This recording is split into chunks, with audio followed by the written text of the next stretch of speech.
Bonsoir chers amis internautes. Le samedi 27 mars prochain, le Bénin recevra le Nigeria au stade Charles de Gaulle de Porto-Novo pour le compte de la 5e journée des éliminatoires de la CAN Cameroun 2022.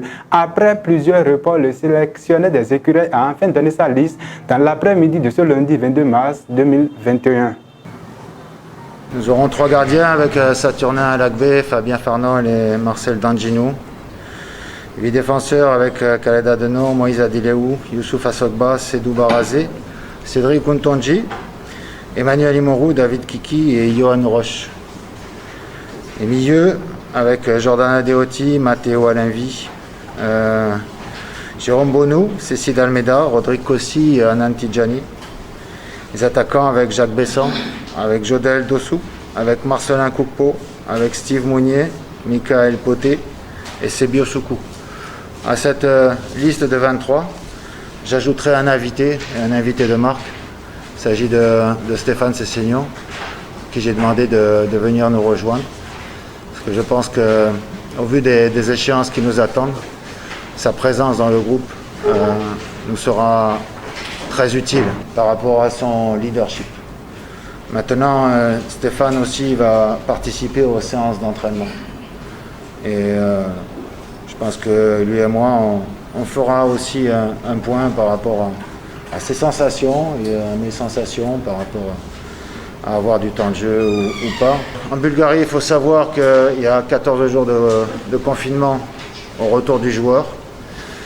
Donc, si la France nous a accordé une dérogation, une exemption, parce que les footballeurs africains sont nombreux en France et beaucoup de sélections étaient concernées, c'est un peu plus compliqué avec la Bulgarie, vous l'aurez bien compris.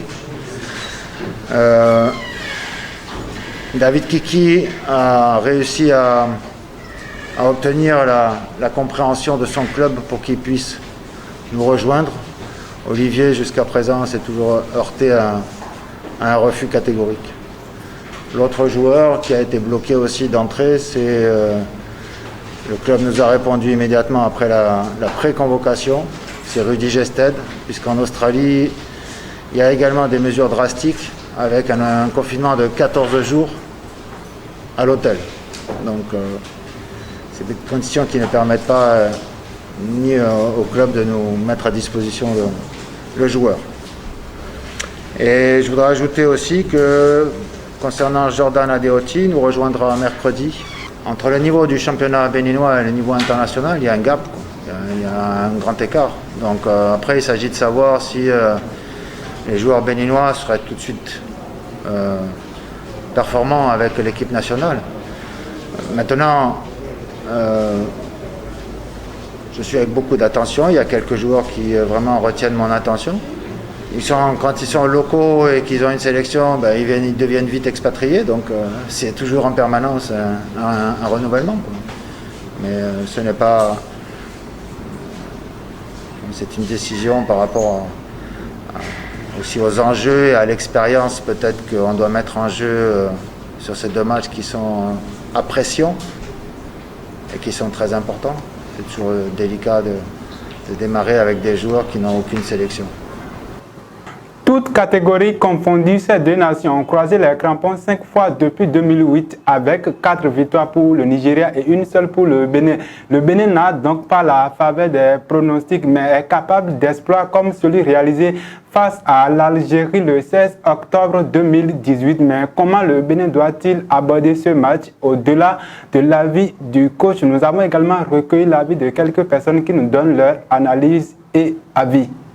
Du coup, je vais demander à mes poulains de ne pas rentrer avec la pression, toutes les pressions pour l'entame du match. C'est parce que nos latéraux ne jouent pas son jeu. Si vous voyez Simonier dans le championnat français, c'est des centres en retrait et envoyés par les latéraux qui amènent Simonier à scorer. Donc, c'est parce que le Bénin n'a pas encore un bon latéral qui peut lui envoyer de bonnes balles sur sa tête. Parce qu'il faut utiliser la qualité de son joueur. On sait que Steve Mounier est bon dans la tête, est bon dans les reprises de volley là. Pourquoi chaque fois ne pas lui envoyer de ballons juste à sa tête pour que Mounier puisse marquer? Donc, pour ce qui concerne Marcelin Koukpo, je ne suis pas le coach direct de l'équipe. Parce que, vous savez, pour convoquer un joueur, il va falloir que le joueur soit dans ton système. Le joueur peut être bon, mais si le joueur ne répond pas dans ton système, tu dois le laisser. Parce que c'est une affaire de système. Le Bénin n'a pas quelque chose à gagner plus que le Nigeria. Match nul, c'est pas mal, mais avant que ça ne soit bon pour le côté béninois, il va falloir que la Sierra Leone et le Lesotho fassent également match nul. Donc le Bénin pouvait jouer correctement, jouer sa chance, et si le but vient, ça vient, c'est fini. Donc on peut gagner facilement le Nigeria. Mais le match là, c'est un grand match quand même. Le Bénin aussi devient petit à petit une grande nation de football. Actuellement, le Bénin est deuxième de la poule. Et le Bénin n'a pas droit à l'erreur. Et pour ce match, je pense spécialement que le Bénin ne doit pas être trop défensif. Parce que même le Nigeria aussi ne fait pas trop peur ces derniers temps. Ils ne sont pas trop confiants. Donc le Bénin doit être très offensif, être réaliste devant. Sans oublier que, comme à l'accoutumée, on a toujours joué la défense et il faut que nos attaquants soient réalistes. S'ils mettent dans la tête qu'ils peuvent jouer sur le Nigeria, ils le feront. On a vu la Sierra Leone ici, non? Et revenir à 4-4, à 4-4 buts contre le Nigeria. Le Bénin aussi peut faire mieux. Même si Michel Dussuyer n'a pris aucun joueur du championnat national dans son équipe pour la prochaine fenêtre internationale, la Ligue Pro s'est poursuivie le week-end passé. Et pour le compte de la 14e journée dans la zone C, Adidja a laminé UPONM par 3-0.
Pour les autres résultats de cette 14e journée dans la zone C, Aspac a pris sa revanche sur Requin, 2-1. Éternel a battu AS Police par 3-0. Les autres ont été des matchs nuls dans la zone A. C'était également la 14e journée et les Buffles ont dominé Real Sport de Parakou par 2-0. Taneka a pulvérisé Dynamique par 3-0. On aborde maintenant la zone B et Audio a remis le bateau dans le bon sens en battant Damissa par 3-1. Tonnerre a grondé et a fusillé Dadje par 3-0. Énergie l'a emporté sur le fil 3-2 face à Dynamo d'Abomey. Dans la zone D à présent, Dragon a gagné à Franco Omnisport par 1-0. Ayema a gagné USS Kraké 2-0 et Jeffa a battu Assos 2-1.